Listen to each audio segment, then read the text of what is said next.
Woo! Woo! Look, I just been keeping my poise. Made by the million, but still unemployed. They text me about green, but not on Android. She not my shawty, she feeling the void. I make the sounds that cut through the noise. He think he a man, but he chillin' with boys. Put down the liquor, start drinking LaCroix. The pain wasn't choice, but now I rejoice. My uncle had told me that I was the one. I played that shit smart, now my bragging and dumb. Lil' shawty had hit me, said she wanna come. Her dresses is black, but she not a nun. I'm so Pasadena, cause that's where I'm from. Some bangers, some hoes, them with guns. They scheming for riches, they playing it numb. I'm second, I wins cause I'm second to none. Look, what the you think I do it for? Do it for? Ay, looking in the mirror, you the go, you the go. Ay, I've been out here grinding.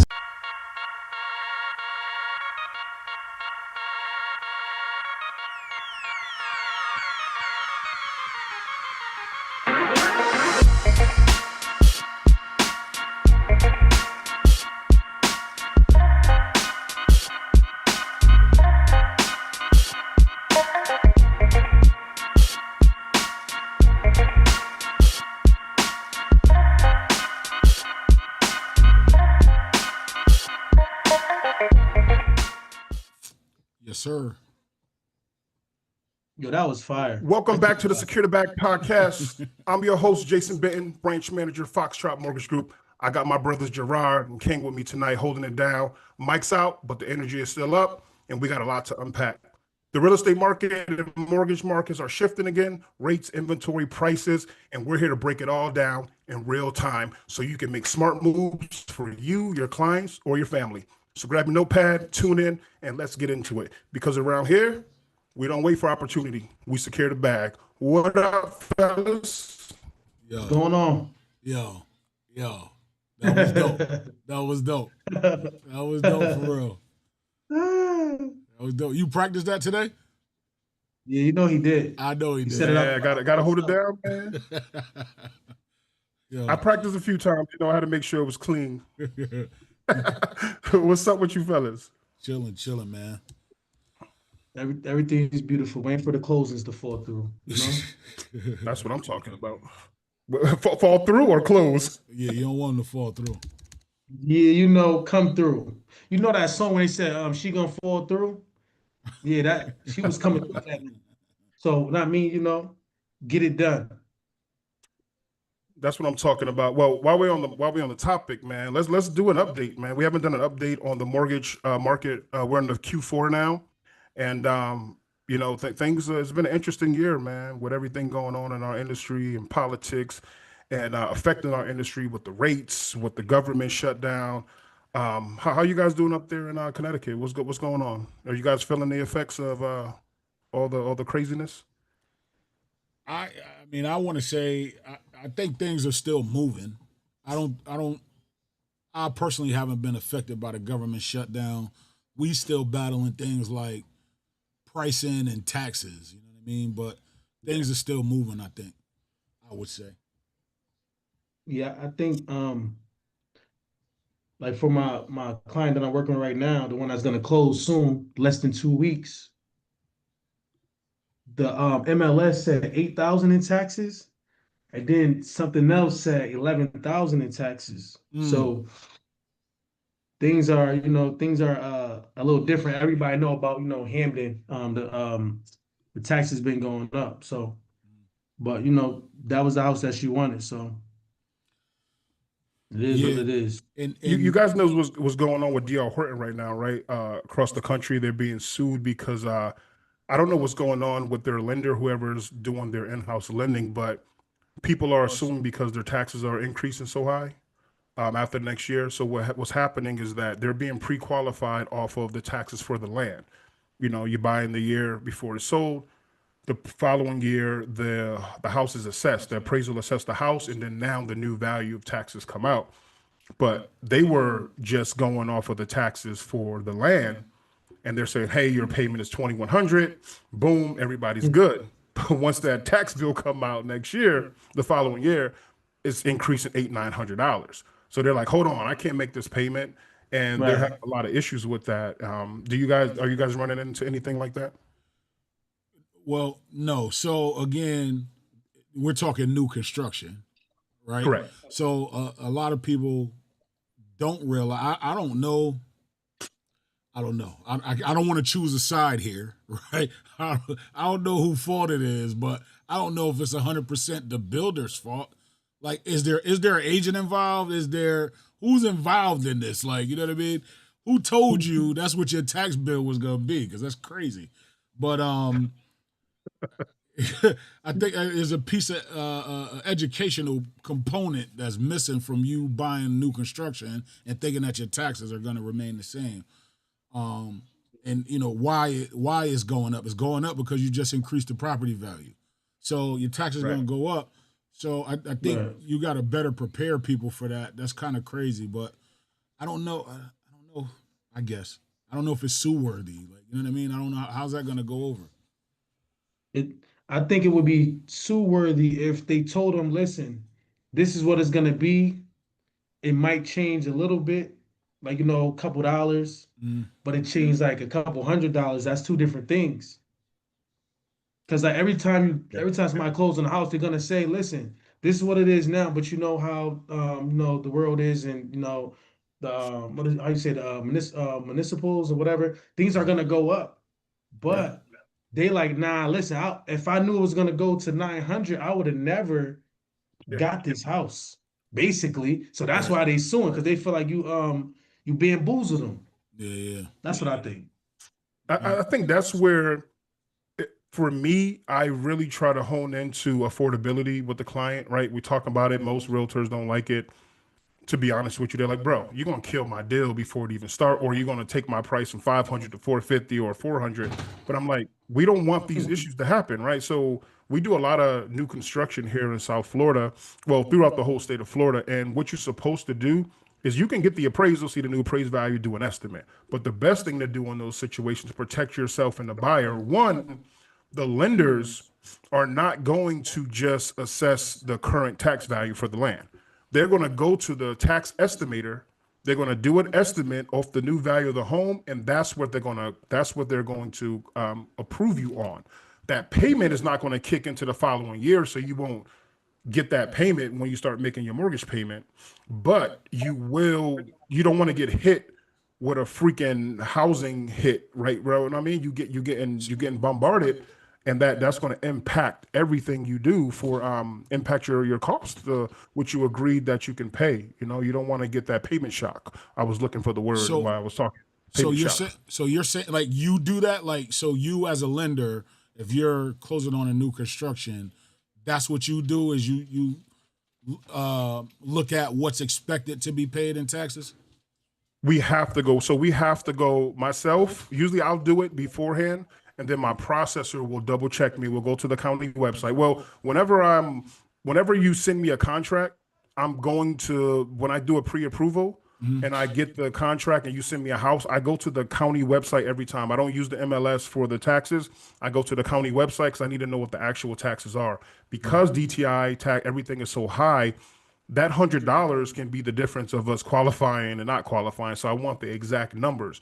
But we're required, even the lenders require us to qualify off of that estimated tax payment, not the $18 or $50 they're paying per month right now. We have to get the tax estimator calculated, printed out, and then the underwriter follows up in the county website, do the same thing to make sure the numbers work.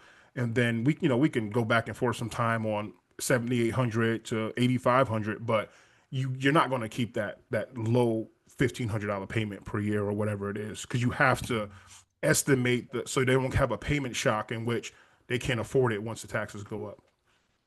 So what happened here was in Hamden, actually Waterbury has it too, King.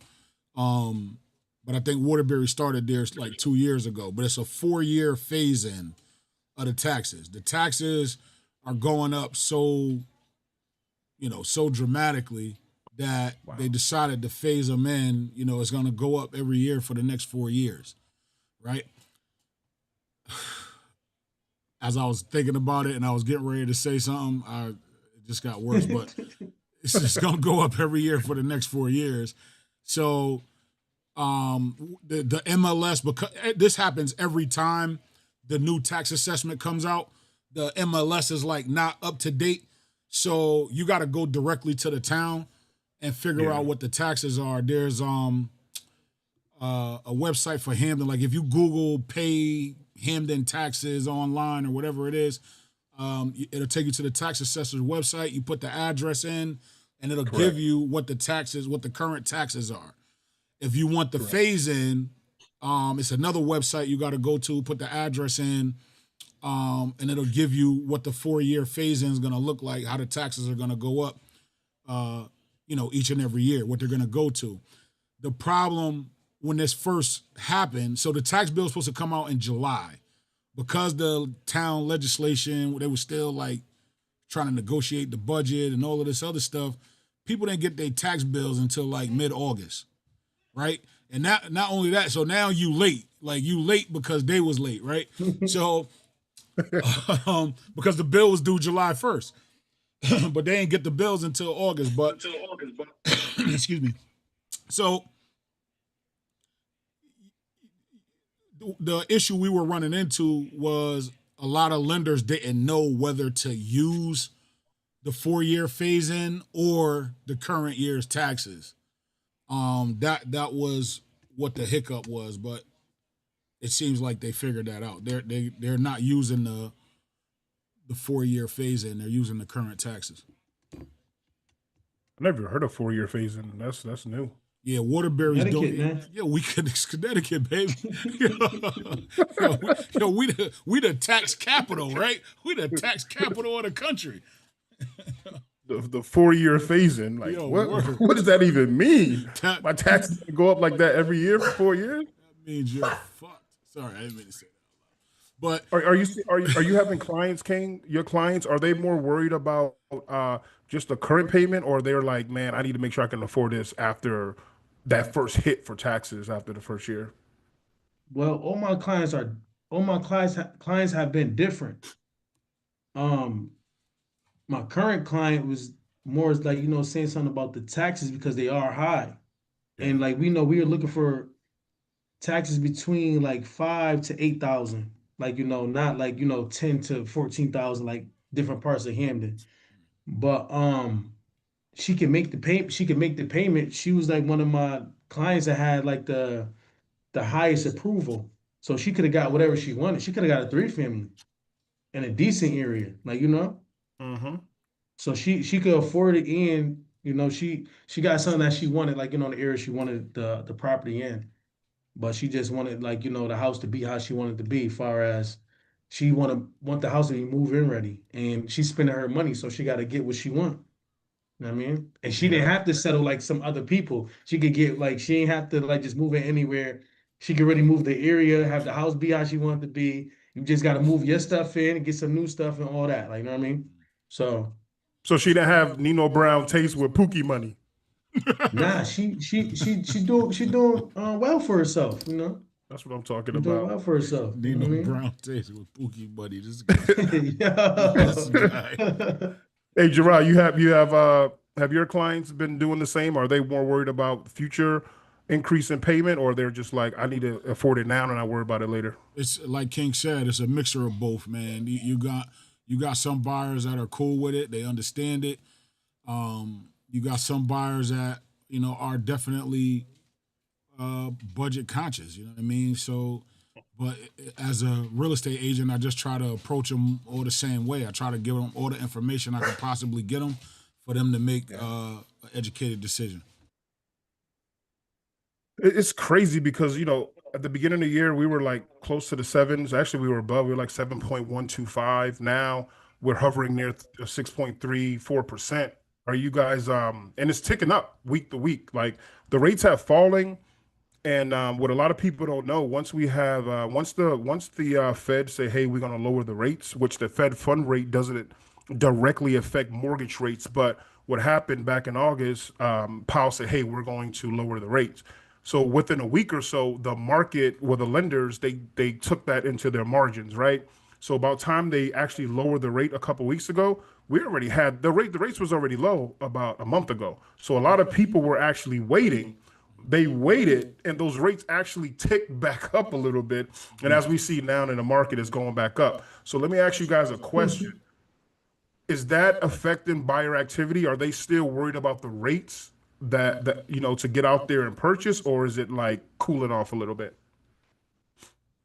Yeah, For me, I like to tell the buyers, don't worry about the rates. It's all about the buys. It's all about how, like, the price that we get the house. Like, I tell them the three main things, like, the price, the area, and the size of the house. Everything else we could work out. The cosmetic stuff, we could worry about all that later. We could worry about the taxes. If we get the taxes in a decent amount, like 5 to 8 thousand, I feel like we winning. We in a good position.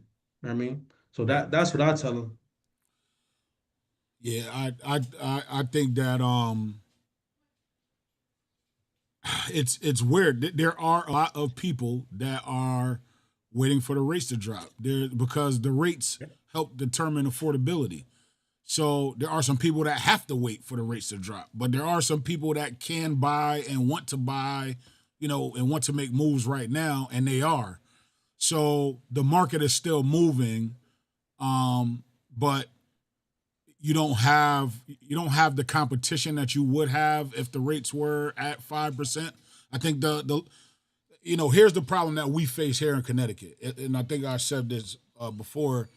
If the rates drop, the people back outside, so the prices are going to go up. So right. you gotta pick your poison. You might not necessarily save money if the rates drop because the price is gonna compensate for what it is that you possibly think that you're saving.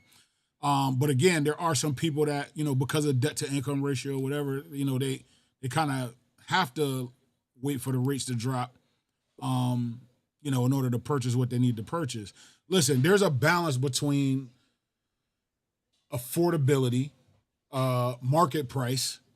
You get what I'm saying? And the interest rates. And as a buyer, you just got to figure out, where you fit in that category. We need to figure out where you fit in, in that category, in those categories. Yeah, I agree with King. Like sometimes we get like the buyers now, they get so caught up in the rates, right? And the rates, it's cool, right? Everybody wants a low rate. In our investment properties, we're like, man, we want the lowest rate. But in reality, it doesn't work like that. You're not, if the rates go, and this is the thing, right? You need DPA, you need seller concessions, you need all these things.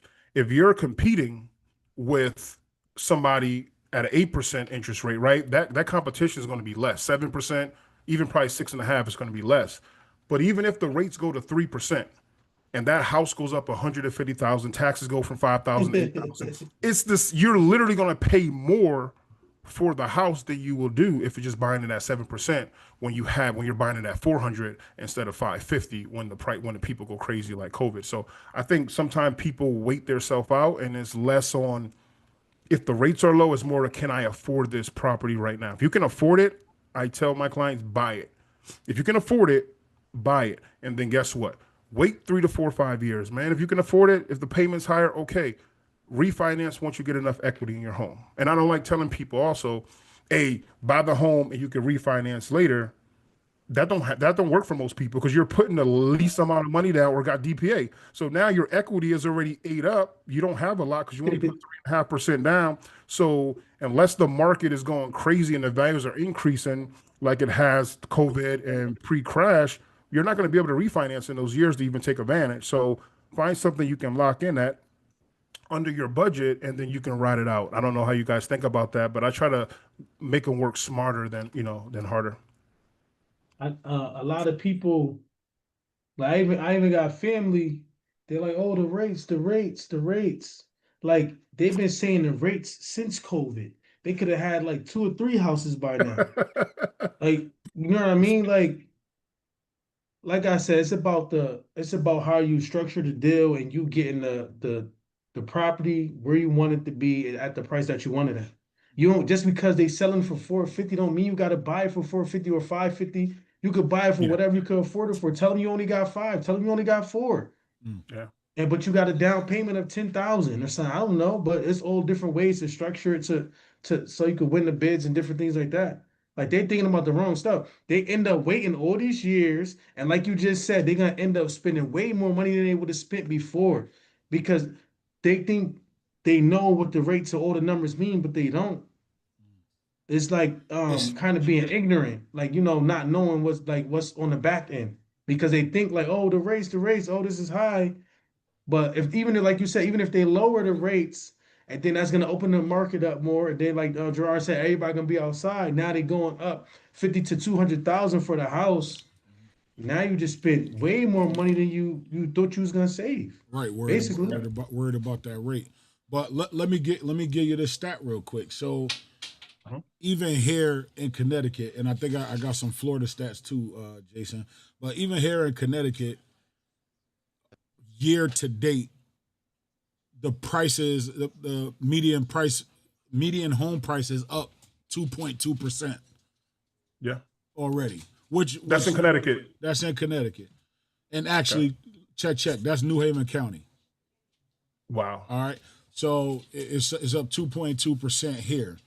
Now Florida, it looks like you're down like 0.5% or something like that. Yeah. For sure. But I mean that's still not a lot. So that's almost like you holding steady just about. In Yeah, Florida. that's the whole state, and we have like counties that are really hurting right now, so right, it's bringing that number down. Right. So real estate hyper local, but the point I wanted to make was if I don't care if you're buying or not. Like if you're interested, if you're thinking about it, get a mortgage calculator and pop the numbers in. Put the taxes. Find a house on Zillow that you like or whatever. Put the taxes in there. Put an insurance estimate in there. Play with the interest rate so you can see how it affects your numbers. How you see how it affects your monthly payment. You got to know the numbers. All of this, I'm gonna wait for the rates to drop. That I promise you. Here, I can't speak for everywhere, but I know here if them rates drop, the prices is going up. But you know what? Also, if they want to do that, they can go to foxtrotmtggroup.com, and I have a free mortgage calculator for you guys. You can go check it out, or you can just give me a call. You can send me an email. You can text me, and I can run those numbers for you. We can run some estimates. We don't even got to pull credit. We can just see what's available to you, and then guess what? You got Jerard and King that can help you out in Connecticut. So, foxtrotmtggroup.com. Let's do it. I got to get one of Clue Bombs on my keypad. I got some stats right here too. So I got inventory is ticking up after years of historically low levels. Connecticut's housing supply is showing slight improvements, giving buyers more options. In August 2025, statewide inventory was at 1.9 months, though this is still well below the 5 to 6 months that indicates a balanced market. Yeah. Yeah. Yeah, so we still ain't there yet. I did another report about a month or so ago, and I believe the numbers were okay. There's 3 million people that live in the state, but there's only 1.5 million homes. Yeah, that's simple math. Like it's just not enough homes to go around. Yeah. So, I think, especially in our major cities, New Haven, Hartford, and all of the big cities where there's good jobs, I think the property values are going to continue to crank up. But like King said, there is more inventory out there, so there's a lot more transactions. Also, King, there's the days on market went up, so it's not a lot of 7-day, in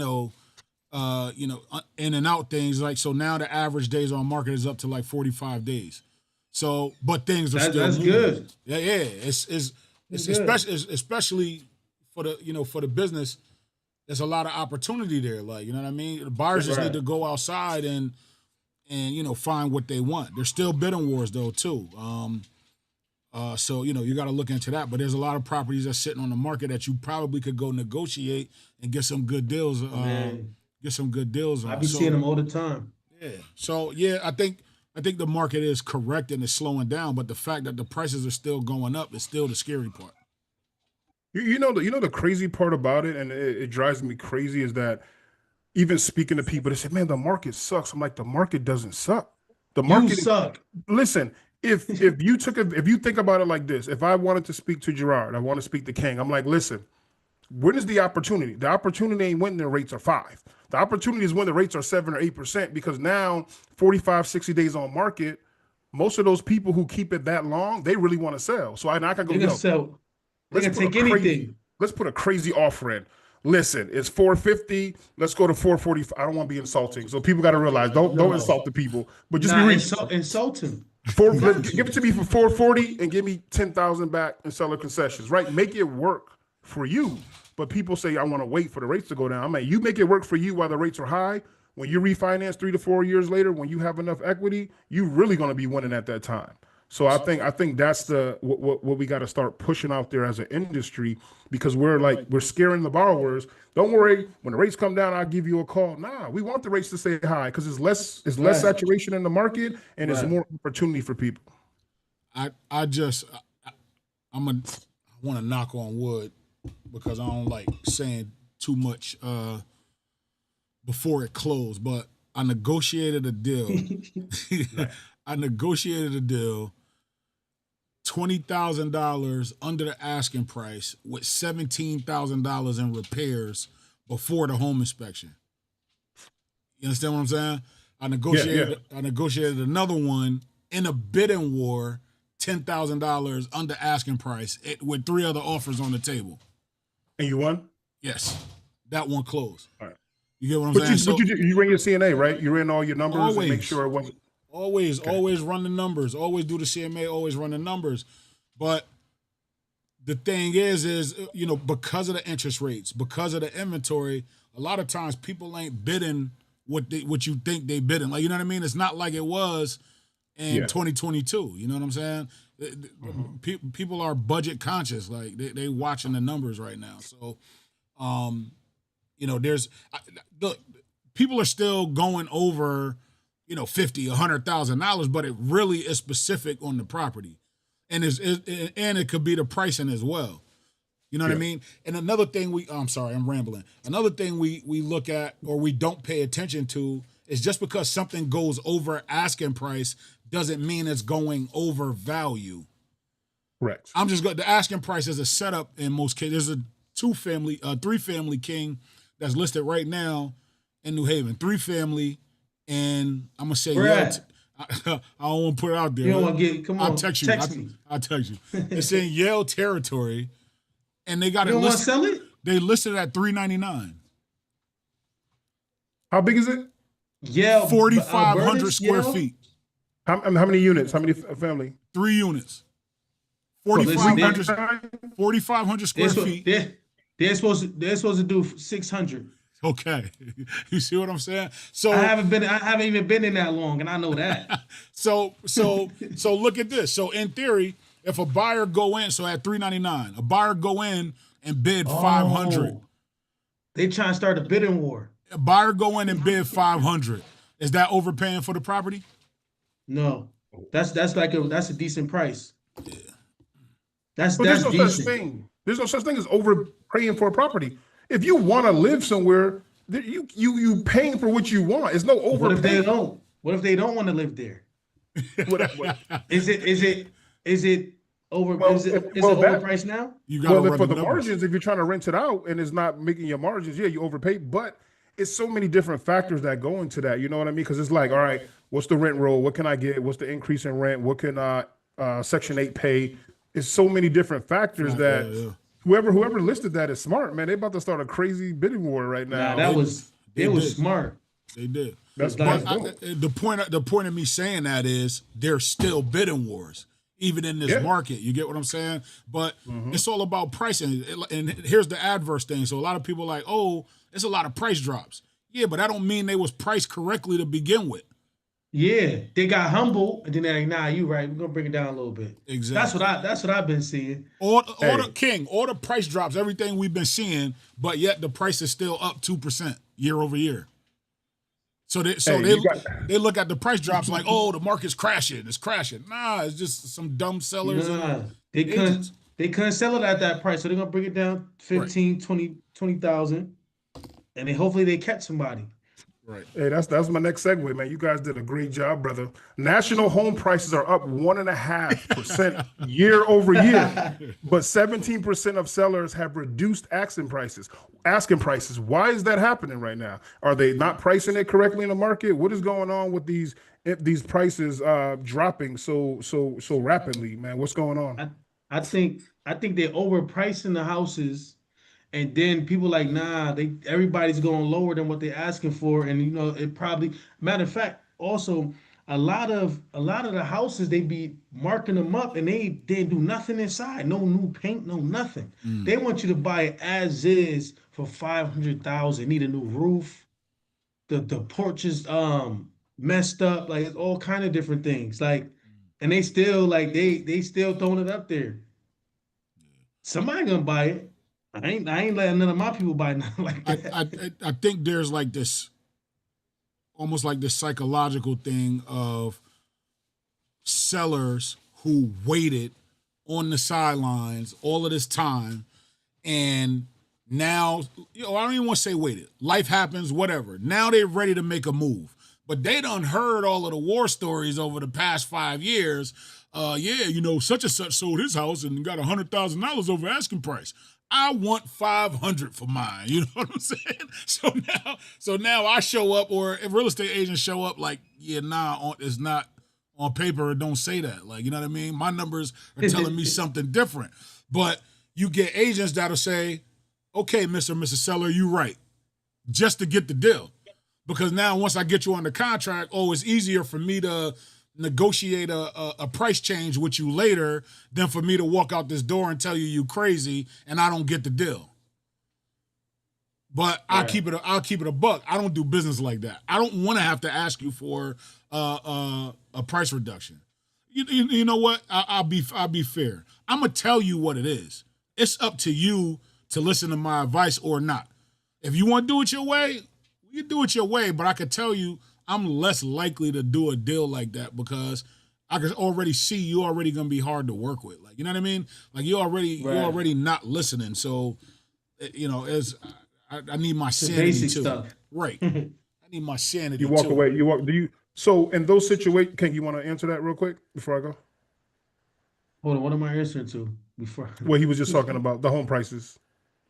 Like people going ridiculously, the seller going crazy. I feel like if the other houses in the neighborhood sold, because anybody can look up this is public information. If the other houses in the neighborhood sold for a certain amount of price, then you should get, like, it should be in the range of those. Um, if you have a lot of work that need to be done to your house, I'm glad we on this topic. If you need a lot of work to be done to your house, do not be trying to price your house high. That's crazy because the person that's buying it still gonna have to come in and do a lot of work. So subtract, if you know it's like $20,000, $25,000 worth of work, take that off the price. And then maybe you could sell your house faster. Maybe it won't be up there 45 to 180 days. That was a gem for you guys, for you people out there that's doing that. So in that situation, when you're going in for a listing appointment and the seller is being unrealistic, what's some of the pushback that you give, or do you even give pushback? Because like Jerard said, I know a lot of newer agents, they're not seasoned like you, newer agents seasoned like you, King, and they just want the deal. They don't even care if they keep that house on the market 6 months. They just want inventory to say they got it. Me personally, I don't think that's a good look, because now I'm like, well, you got 6 houses on the market for 6 months. You can't sell a home. None of them selling. That's a big problem. Like I haven't listed any houses yet, right? So I've been on the buyer side, but I seen over 200 houses in 6 months. I put money on it all over the state. But from what I've been seeing, if they just start doing the basic things, take the carpet up, paint, these houses will go way faster. These houses look like nobody touched them in 50 years a lot of times. No disrespect to none of you sellers out there. I'm just being honest. No, this I is want to, So if they do the basic things, paint, carpet up, clean up, like make it look nice in the yard, and just like the basic things, just like cleanliness, and make the house smell good. When you come in, you like, damn, it smell like things are new. or it smell good in there. Like a lot of houses I walked into, you like it just smelled old. I just walked in. Told my client because it was a virtual showing. I'm like, yeah, you ain't gonna like this. I'm going. You know what I mean? Cause once you work with the clients enough, you know what your clients like. You know them like, oh Yeah. nah, I'm good on that. You know what I mean? So yeah, just the basic things. Like if like once I get on like listing houses and different things like that. Listen, we painting in here. We're gonna make this thing look new. Like get some light in here because a lot of the houses like it's old paint, it's dark, it's like a dungeon. It's like it just feel crazy. When it's brighter, you like, damn, it's clean, look clean in here. You like, oh yeah, this might be the one. But other than that, nah, they gotta do the basic things. So I'm learning. I'm just being on this side. I'm learning what I'm gonna be doing or should be doing on the other side. Jerard, what do you think about that? I have a question. As far as I go through that a lot sometime when I do open houses, and I go to open houses and the listing agent, you're sitting there and I'm looking around and I'm just like, why would you sell the house like this? Like seriously, won't you tell the client, listen, take some money if you got it, at least if your house is dirty, paint everything white, right? Right. Clean up, paint everything white, clean the floors. Like get them pressure, bro. You can just rent a pressure cleaner, get all the dirt out the grout, paint everything white. Worst case scenario, right? Clean the Right. bathroom, just make it bright in the house. But sometimes, Right. and it's like nails in the wall, it's dingy, dirty, blinds. Like it's just, I'm like, why won't you just put a little money so you can get max dollars out of it? Right. Like, why would you sell the house like this? You're shortchanging your client and yourself. So They want to do bare minimum. I'm gonna be devil's advocate on this one just a little bit. Please. Listen, I agree that you should prepare your house, you should stage your house, to get ready to sell it. But there are cases where people might not be in a position to. You know what I mean? Like sometimes it's out of our control as agents. Sometimes the sellers are in certain situations. Another thing is everybody live different. A lot of people, house might be different than what you think their house is. People live different. But the point is okay, you're getting ready to sell your house. You should probably clean it up, make the repairs, do some paint, or whatever. But sometimes people just don't have the means to do it. Sometimes, mentally people could just not be in a good space. And, this might not be an enjoyable, I'm selling my house. This might be I gotta sell my house because, I might be losing my house. You don't know what, you don't know what Right. people are going through. And what I try to do, even with my buyers, is when I walk in those situations, is like, you gotta look past the shit. You know what I mean? You got to look past certain things and the clutter, the smell. Listen, we could paint, we could clean. If it's a deal king, we could paint, we can make it smell good later. Right. For the right price, we'll make it right. smell good later. But no, Right. but as a seller, you should prepare your home, and a lot of people don't do that. Shout out to Joanna. She said correct. But To what part? yeah, we can make it smell good later. But That's true. nah, It's you true. can. But here's something. Now Jason did his plug. I'm about to do my plug.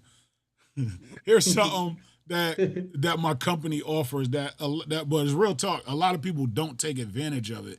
We partnered up with Angie's List, so we have a program called Revitalize, where we'll go to your house pre-listing. Any repairs that need to be made in order for you to sell this house, we'll make the repairs at no cost up front. You just got to pay us back at closing, dollar for dollar. No fees, no interest, no nothing. Just straight up. If it costs $10,000 to fix it, you just got to give us the $10,000 back at closing. And people do not take advantage of that. And I push it a lot. But a lot of people don't Let realize. them know what Angie's List is. Let them know what that is. Yeah, Angie's List is it's an app where you could find contractors and service providers in your area that could help you make help make repairs or whatever. So we partnered up with them to say, all right, well, we'll pay for it, and then they just pay us back at closing. Oh, she was saying people may not be in the right mental space sometime to sell, so sometimes it just don't be right. King, I'm gonna give you a house, 2 Heather Road in Hampden. You gotta go see that one. Heather Road. I've been over there recently. Heather Road. 2 Heather Road. They couldn't sell the house because it was she said buying and selling is an emotional process. Yes, it is. So sometimes, yeah, Very sometimes people don't emotional, be bro. in the right headspace. You're right.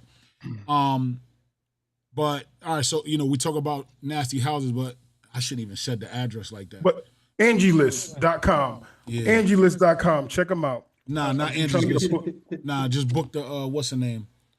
All right, we got to plug it so Angie List can give us, some promo, man. No, we gotta get that from Cole. Yeah, I seen this house. Yeah, I so seen this house. I know I seen this. I'm sorry I said the address, but what happened was there was tenants in the house. So that house been on the market for a while. There was tenants in the house, and then the tenants kind of trashed the house, right? But the house is actually dope and it's actually not priced bad. You just gotta clean it out. I think they got it cleaned out by now, honestly. But and I'm surprised it's still sitting on the market. It's a dope house. Over a year. Yeah, over a year. You know what I mean? But I thought about it when we talking about the smells and the conditions or whatever. Sometimes that seller couldn't control that. You know what I'm saying? The tenants trashed it. You feel me? But Hey, listen, for FHA 203K, you can go down to $5,000, clean Say that that. house up. You Yo. can clean that house up. say that. You said $5,000. You can go down to $5,000 with a FHA 203K. That's a rehabilitation loan. Yeah, I know what it is. FHA. I ain't gonna go down to $5,000. You go down to 5,000 now. It's it used to be 35,000 for the limited program. Now that the limited is actually up to 75,000. So you can Wait, actually what do do you the mean work go down to 5,000? as low because it's a minimum. It's a minimum to work you got to do to get the loan. Like 5,000 to 75,000. That's basically. crazy. 5 to 75,000. Yeah, didn't yeah. know. I did one. She was at 9,000, but she just did. So what she did was she was smart. She said, "This home is worth $150,000 more than what it is. So I'm going to do the bare minimum to get the loan, right? To fix it up so it meets FHA standards. Then I'm gonna have my cousins, my family members who are handymen come in and we'll take the next 2 or 3 years to get it up to make it beautiful, to beautify, put the lipstick on the pig." And I thought it was genius. She's literally almost done with the property. It's only been like 3 months that we closed, and she's literally about to have a house that she bought $150,000 of equity already in a pool here in Miami. That's like gold, Crazy. man. Yo, Yeah. Jason, Alonzo got a question for you. What's up, brother? Alonzo said, any effect from the furlough on access to funding? So there's no effects. So it's funny because we was talking about this earlier, Jerard. Yep. The only issue that I've had, because all my lenders sent emails out, and what they did was they, business as usual. But you have some niche programs like a FHA SUA, single unit approval for condos through FHA. That actually delayed me about a week and a half since the close. But I just got the email. I don't know if you saw me dancing earlier, that we got the approval and they assigned the FHA case number. So now we can order the appraisal and close. Those are very hard down here to get a FHA approval for a condo. But that was the only delay. And it's really affecting USDA, FHA, and VA. Because conventional is secondary market investors, and jumbo, they don't apply to government. So for the regular lenders, it's going to close maybe a couple of niche products where you have to send it back and get approval from FHA, but everything else is business as usual. Say that. Yo, shout out to Lonzo. Shout out Lonzo. What's up, brother? Yo, shout out to Johanna. She always rocking with us. Shout out to Kathy. Shout out to them both. Yep, Kathy always rocking with us. She checked in. Yeah, listen, don't forget to subscribe to the YouTube channel, the Secure the Bag YouTube channel. As we plan on dropping more content, we got that course coming up that we're working on, so you don't want to miss none of that. If you're watching us on YouTube, subscribe to the Facebook page, Secure the Bag. We secure the bag everywhere right now. Yes. Cash buyers, roughly one out of every purchase, right? Roughly one out of every 3 purchases nationwide are cash buyers. I believe it. What we're just saying, the opportunity is there, right? So if you're going to sell your house, and most of the houses that are being cash bought are really not too many people in distress, it's because the home can't be financed. So if you go to the 203K loan, depending on what the issues are, because I don't, it's not a lot of issues that's more going to be more than 75,000, right? And if you Right. go, you'll do the full FHA 203K loan, which you know you can go to 150 whatever thousand. You can They really cap at 75,000. for the limited, yeah. So it's two of them. One when you do a certain number, you have to get a HUD consult to come and check Correct. the project out before they uh they they finalize the deal. The other one, you don't have to get the whole consultant. You just need a GC, and then they'll you know they'll send pictures and everything to make sure when you're doing the draw for the money. Mm. It's cool. It's a great program. I don't think enough people uh know about it. Enough people are not taking advantage of it because I'm a big believer in this, right? I don't think anybody should be buying these new constructions. I think new constructions suck. I'm putting it out there. I take them because in Miami, I mean 700,000 for new construction. I mean the commission on that it's like, you know, taking candy from a baby. But the reason I don't like it is because most of them come with a 1 year warranty. And I will advise most people, and you guys don't do it, so I'm not killing your business. But I will advise most people when you do a Not new yet. construction, pay attention and get your own inspector. Don't let them do their inspector. Get your own inspector to come through because there's a lot of issues nationwide with all the top builders with these new constructions. They sound good, brand new home, but if you buy that home for $7,000, you can literally buy a same, like you said, you can buy an ugly home. That's a 4.3, that's a 3.2, just like that newer construction. Use the FHA 203K loan. If you want to, by the way, hit me up. Apply with Mr. Benton on Instagram, and you can go to foxtrotmtggroup.com. This You guy, he's on one. so you fix the home up, right? You take that money, it may cost 30, 40,000. You put it on the back end of the loan. You put 5% into the escrow holdback in case there's other issues and things that are happening. And then after that, if there's any money left over, they will apply it to the principal of the property. And now you can get that home for 330, put 50, 60,000 in it, and literally bring the value up to that brand new construction home that's $600,000, $700,000. And now you got a fully remodeled home that you're paying $350,000 in a mortgage payment instead of $700,000 and a hike in taxes, which now you're probably saving about 2,500 on your mortgage payment. So these are the things that I speak to my clients about. These are the things what you should be speaking to your clients about when you speak to your loan officers and your realtors. You need to be. This is our business for us is strategy, right? Loan officers and realtors, it's about strategy. How can we help you get the best deal possible? Not how can we just help you get a home in a commission. What's the best deal possible? Buying an old home is the best deal right now because these newer homes suck. Now, if you're buying a new home that you're building yourself, Right. it's fine. Like they're gonna probably do great. Like when you see like a four unit or something going up, whatever townhouse. But when you see 200-300 units going up, it's probably gonna be a problem. Yeah, I had to get that off my chest because You did, but you wasn't supposed to say it like that. Like these new homes suck, yo. You wildin', yo. they do. Look, just go to YouTube, man. You'll see what I'm talking I already about. know. I already know. But yeah.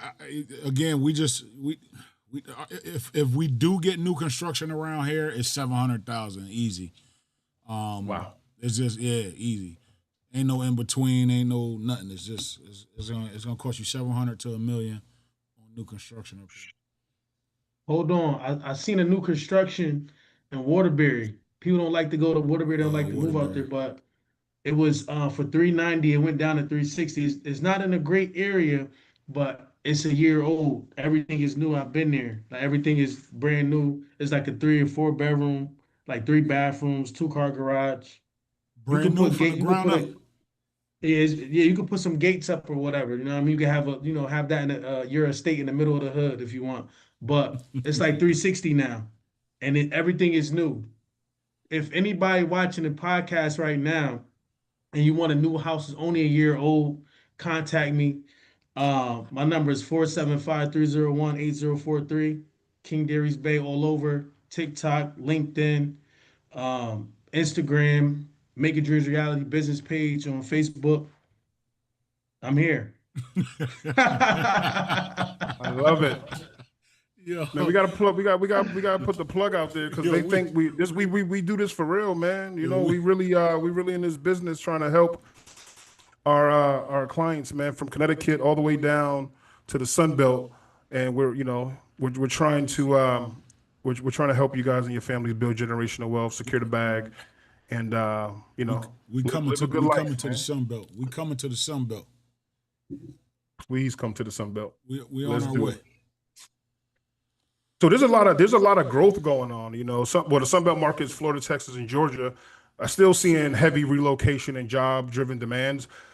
It's funny because we have a lot of people from Florida that I know, and seeing the markets they're relocating, but there's still a lot of people coming here. Do you have a lot of migration into Connecticut, or is a lot of people coming south and west? I think a little bit of both. I think we're still listen, everybody from all over the country is flocking south right now, period. For different reasons. But we have specific,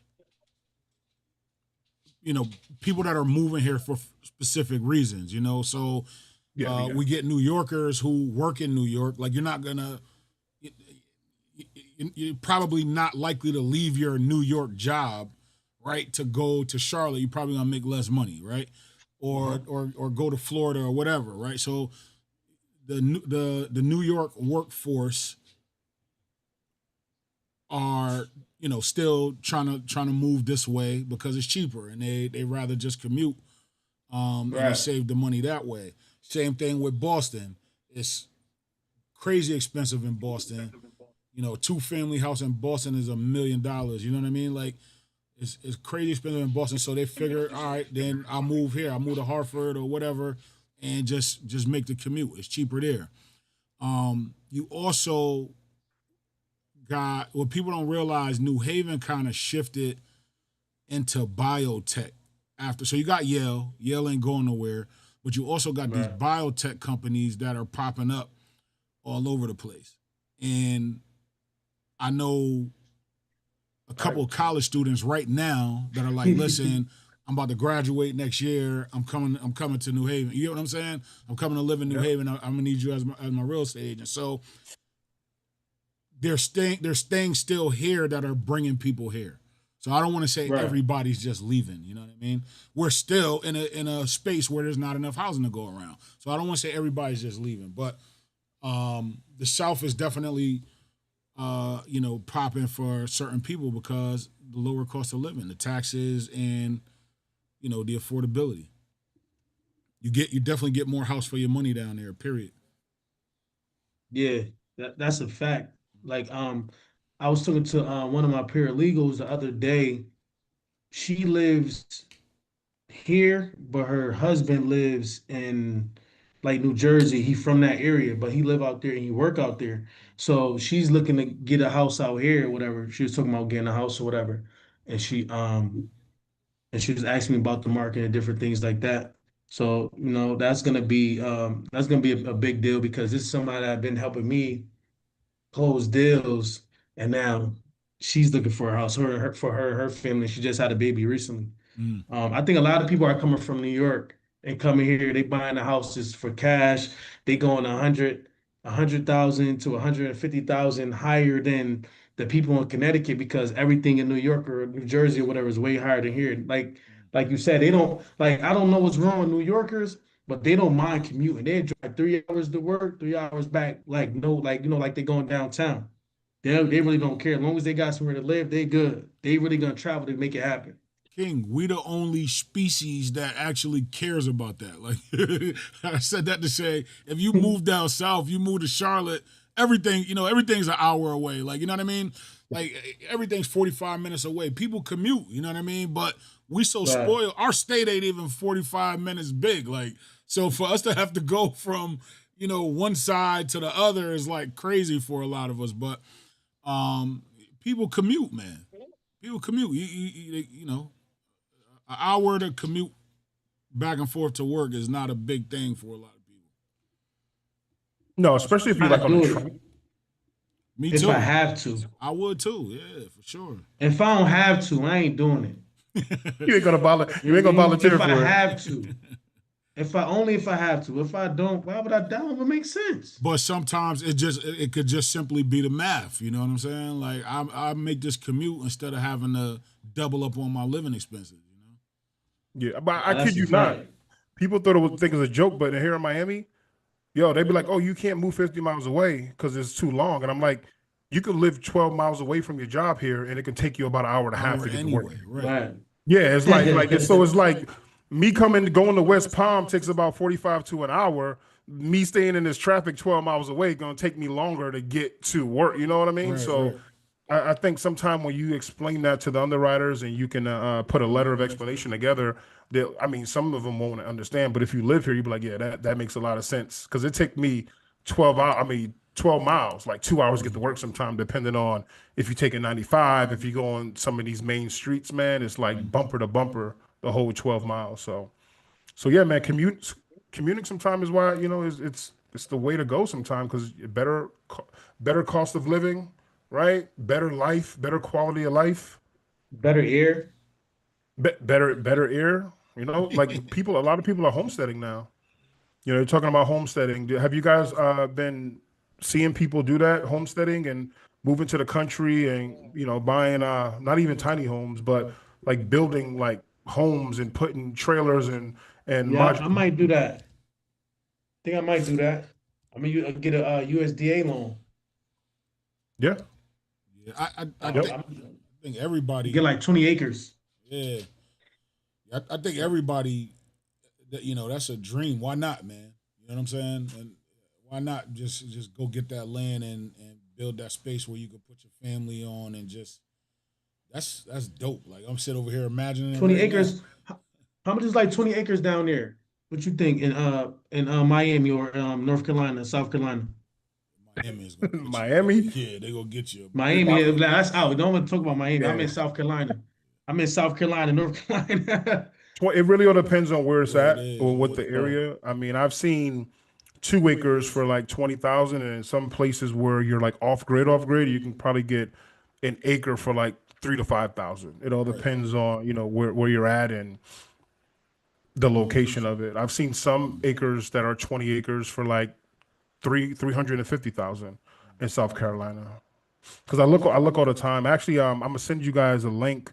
It's an auction. They have an auction every month.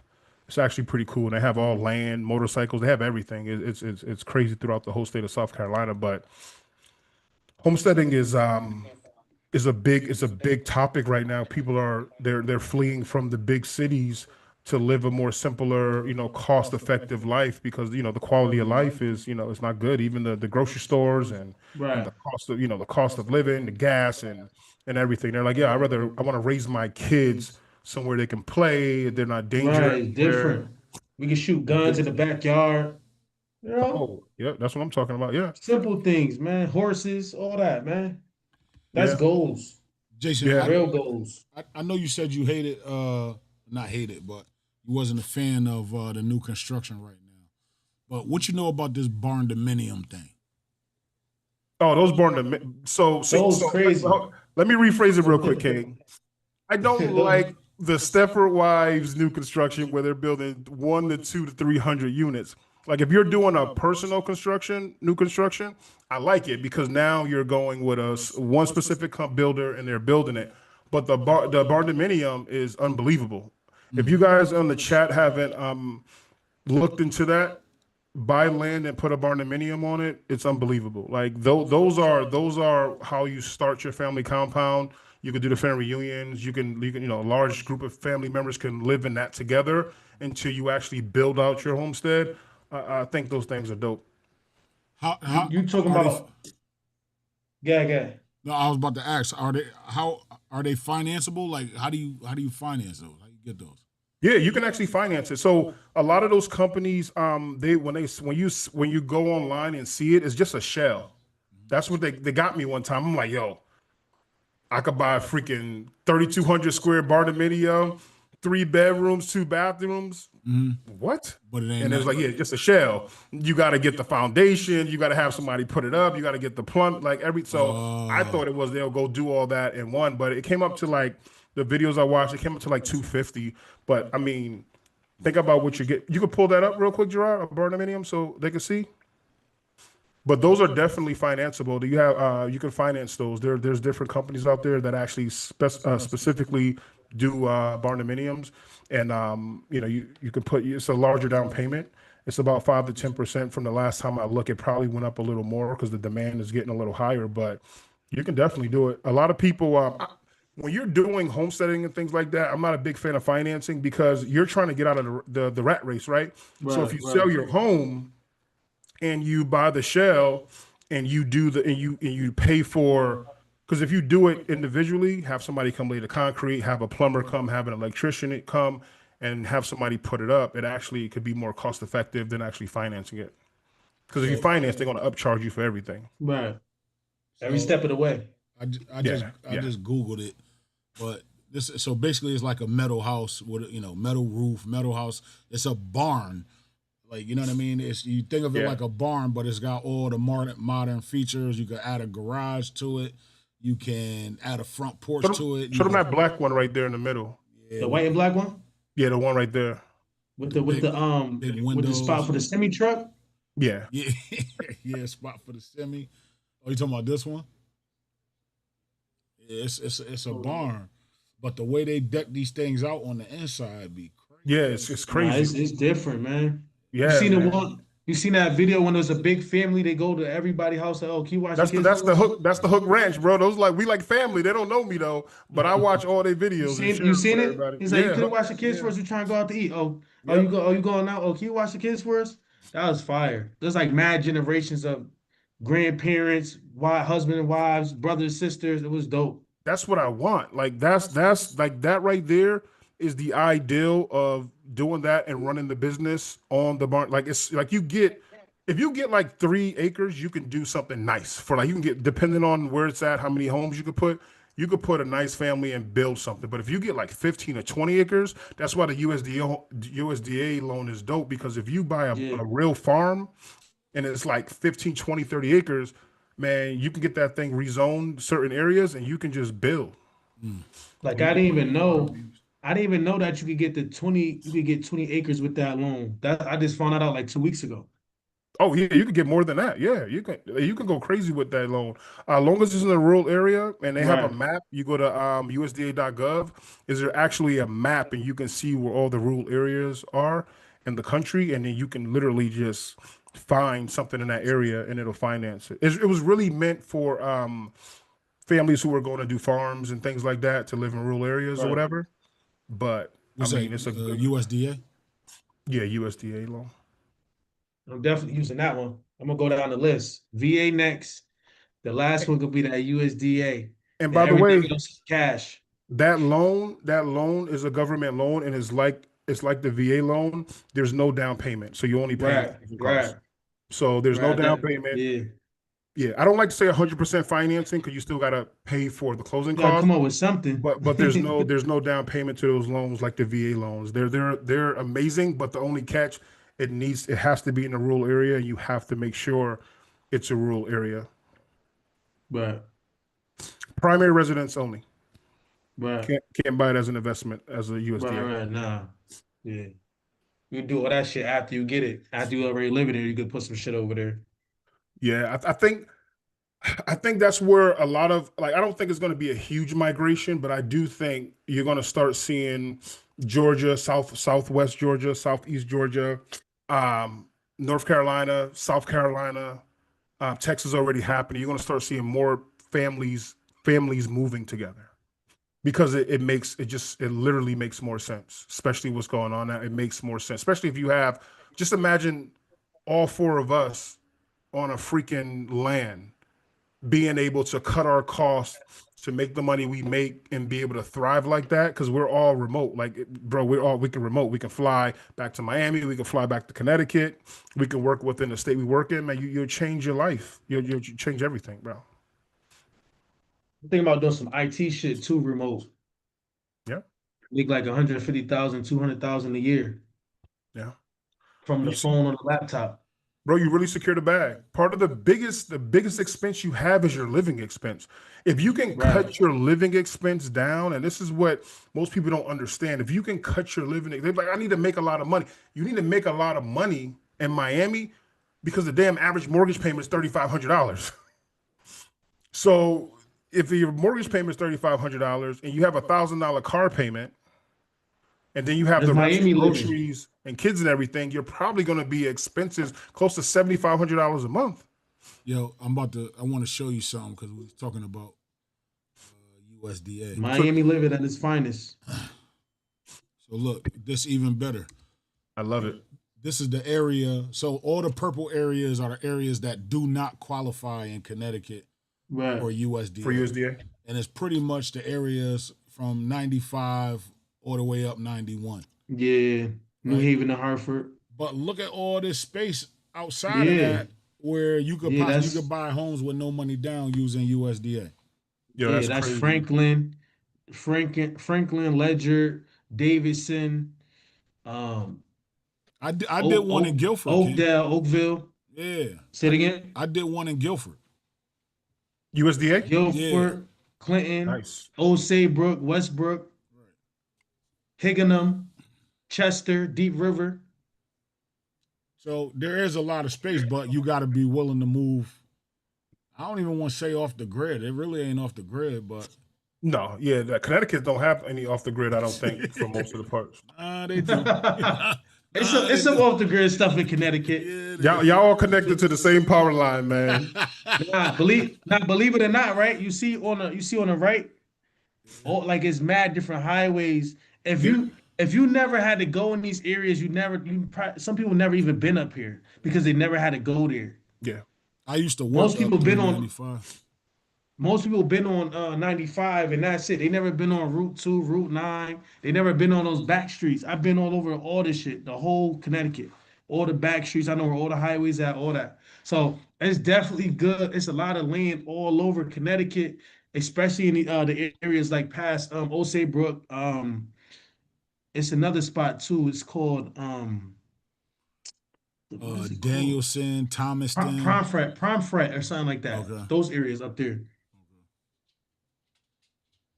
Then you got Torrington, Harrington, Winstead.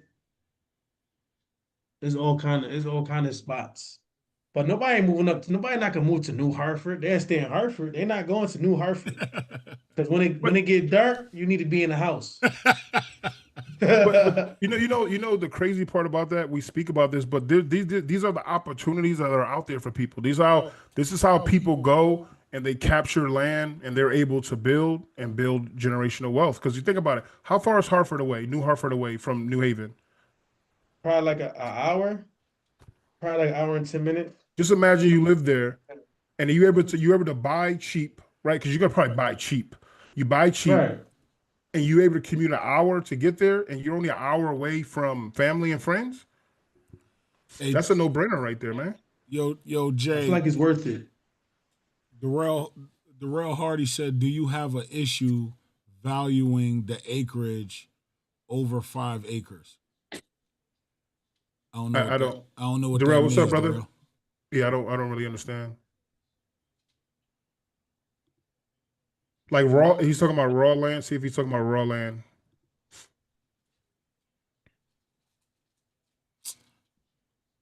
And then, this scoop ball head rascal. He talking about what up, fellas? Like, you know what I mean? Scoop ball head rascal. You better be busy, Mike. You better be busy. Shout out to Mikey. You said scoop ball head?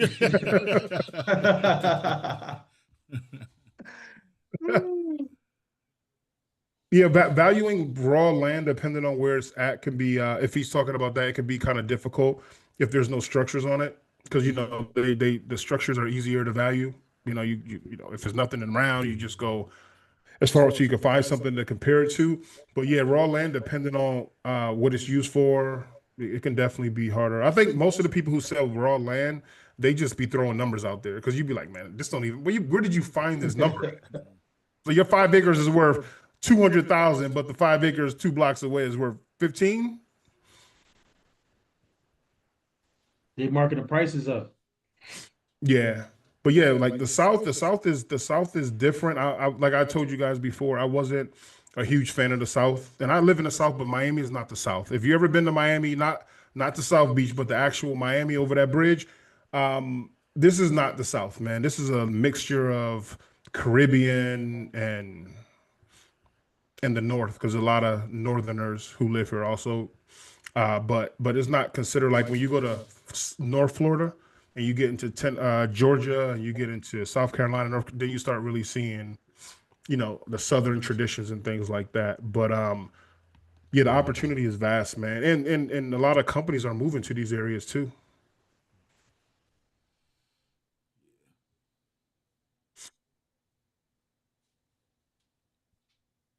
Shout out, So yeah, fellas, shout out to everybody tuning in.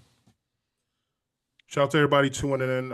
If you guys listen, if you guys want to get pre-approved, you just want to talk about mortgages, you just want to chat it up, hey, reach out to me, apply with Mr. Benton, Jason Benton on those other platforms, and foxtrotmtggroup.com.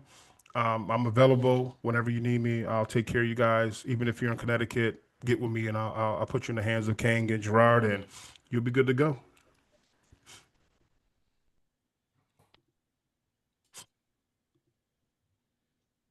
So So, yeah, fellas, man, go yeah, ahead. my fault, you the host. No, go ahead, Kang. You good? Now I was gonna say, if you had a gem to leave on this topic right here, Jason, what would you drop? My biggest thing, and I speak about this a lot, I think everybody needs to find out, not I want to live here because my mother's here or my father's here or my family's here or whatever. It's time to start building a new legacy. Time to live. A lot of people are living uncomfortable and they're struggling because they're scared of change. They're scared to do something different than the rest of the family have done. And there's opportunity across this country for everybody to live like a king and queen if you strategize and put a plan in place. Say that. I want to add to that. Um, Recently I spoke to my daughter about like what you just said, as far as like thinking about yourself and where you see yourself at, like what you want to do when you turn 21 and different things like that.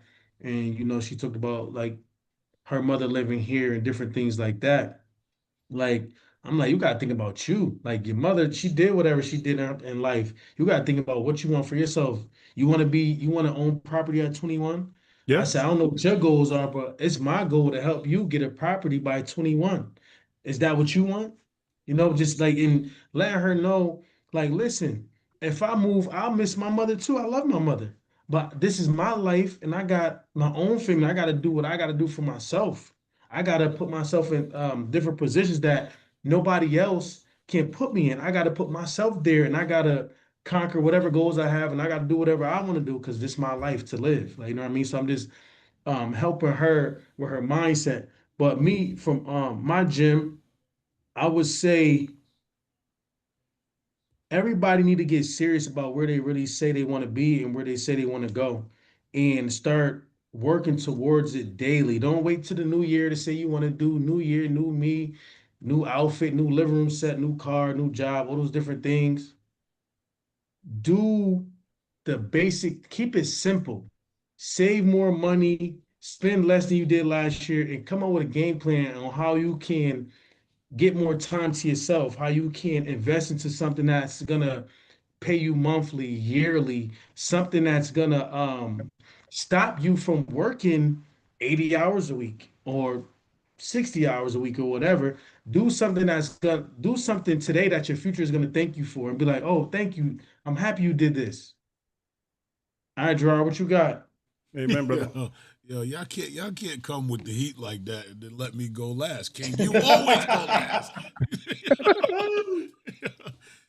listening to what everybody's saying, and y'all might have said this, but I'm gonna reiterate. Everybody's path is different. That's my gym. Everybody's path is different. You got to run your own race.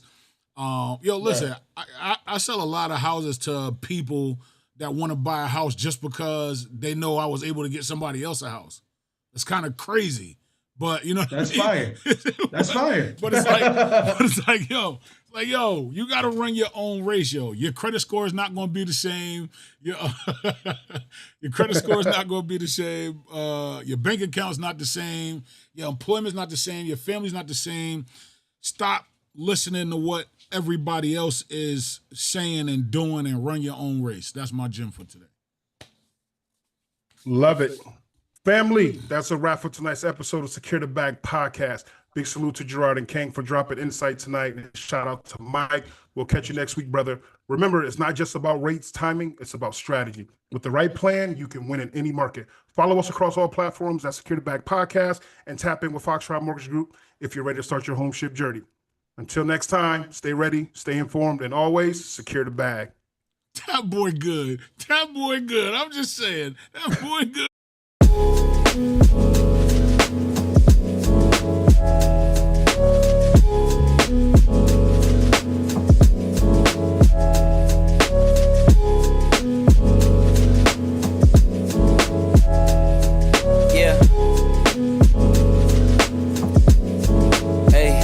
Beginnings on the cusp. Not too old to adjust. Old dog, new tricks. Remember, I was just a pup. Something dirty in my cup. Clean soul, good karma is a must. Still my shooter in the cut. I was stuck inside a rut. Played the game, made bank, moved G. Anything to get a buck. You won't find me in the club. I'm in the lab trying to sharpen up the sword. Swinging blades at these scrubs. Bitches flock like bugs to the light. Getting right. Treat my hoes like these raps. I don't really got a type. Off top, bullshitting. All I needed was a mic. Yeah. Hey, pass the rock, it's all butter. Pack your bags and take flight. Don't worry, it's all covered. Hey, live your life while you can. Our days are all numbered. Rain could cause thunder, but the sun comes after, clearing up the disaster. Isn't it lovely? I ain't looking back, I'm focused on what's in front of me. Everybody days a number, but I'm still here luckily. I know that God got me, so I'm in good company. Yeah.